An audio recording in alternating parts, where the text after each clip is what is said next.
Welcome to చిన్నారి కథల సమయం. ఒకప్పుడు ఒక పచ్చని అందమైన అడవిలో గజు అనే చిన్న ఏనుగు ఉండేది. ఆ అడవిలో పక్షుల కిలకిలా రావాలు, గాలితాకిన చెట్ల సవ్వడులు, చిన్న జంతువుల ఆటపాటలు ఎప్పుడూ వినిపించేవి. కాని ఆ ఆనందం మధ్యలో కూడా గజు మనసులో ఒక చిన్న కోరిక ఉండేది. అది ఏమిటంటే, నేను కూడా ఆకాశంలో ఎగరాలి. ప్రతి ఉదయం గజు ఆకాశాన్ని చూస్తూ పక్షులు ఎగిరే విధానాన్ని ఆసక్తిగా గమనించేది. పక్షులు గాల్లో ఎగిరి చెట్టునుంచి చెట్టుకు వెళ్లడం చూసి గజు చాలా ఆనందపడేది. కాని తనకు రెక్కలు లేవని గుర్తొచ్చినప్పుడల్లా కొంచెం బాధపడేది. ఒకరోజు గజు చెట్టుకింద కూర్చొని ఉండగా ఒక చిన్న పిట్ట పైనుంచి దిగింది. ఎందుకు బాధగా ఉన్నావు గజూ? అని పిట్ట అడిగింది. మెల్లగా చెప్పింది. నాకు కూడా మీలాగా ఎగరాలని ఉంది, కాని నాకు రెక్కలు లేవు. పిట్ట నవ్వుతూ చెప్పింది, ప్రతి ఒక్కరికీ దేవుడొక ప్రత్యేకత ఇచ్చాడు గజూ. నువ్వు ప్రయత్నం చేస్తే ఏదైనా సాధించవచ్చు, కాని నీ బలం ఏమిటో తెలుసుకోవాలి. అది విన్న గజు ఆలోచనలో పడింది. ప్రయత్నిస్తే నేను కూడా ఎగరగలనేమో అని అనుకుంది.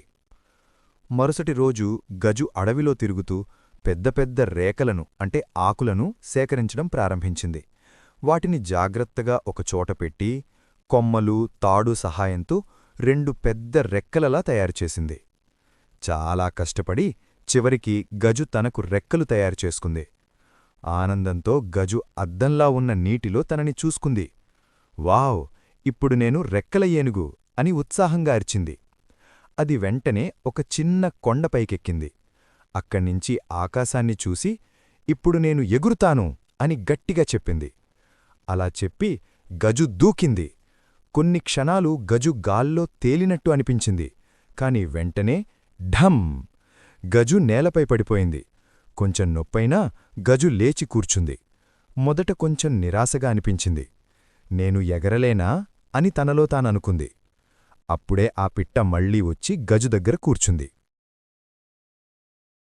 గజూ, ప్రయత్నం చేయడం చాలా మంచిది, కాని మనకున్న ప్రత్యేకతను కూడా గుర్తించాలి అని మెల్లగా చెప్పింది.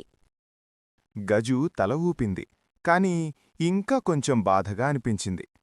అలా కొన్ని రోజులు గడిచాయి. ఒకరోజు అడవిలో ఒక పెద్ద తుఫానొచ్చింది. గాలి బలంగా వీచి చెట్లు కూలిపోయాయి. చిన్న జంతువులు చాలా భయపడ్డాయి. ఒక పెద్ద చెట్టు పడిపోయి కింద కొన్ని కుందేళ్లు, మేకపిల్లలు చిక్కుకుపోయాయి.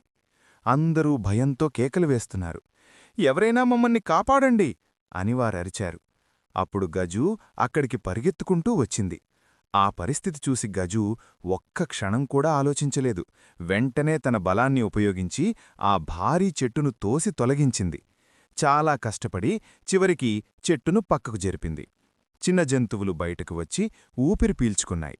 ధన్యవాదాలు గజు, నువ్వు మా ప్రాణాలను కాపాడావు అని అన్ని జంతువులు ఆనందంగా చెప్పాయి. అప్పుడు గజు ముఖంలో చిరునవ్వు వచ్చింది. ఆ పిట్ట కూడా అక్కడికి వచ్చి చెప్పింది, చూసావా గజూ, నువ్వు ఎగరలేకపోయినా నీ బలం ఎంత గొప్పదో. అప్పుడు గజు అర్థం చేసుకుంది, ప్రతి ఒక్కరికీ ఒక ప్రత్యేక శక్తి ఉంటుంది. దాన్ని గుర్తిస్తే మనం నిజమైన హీరోలమవుతాం.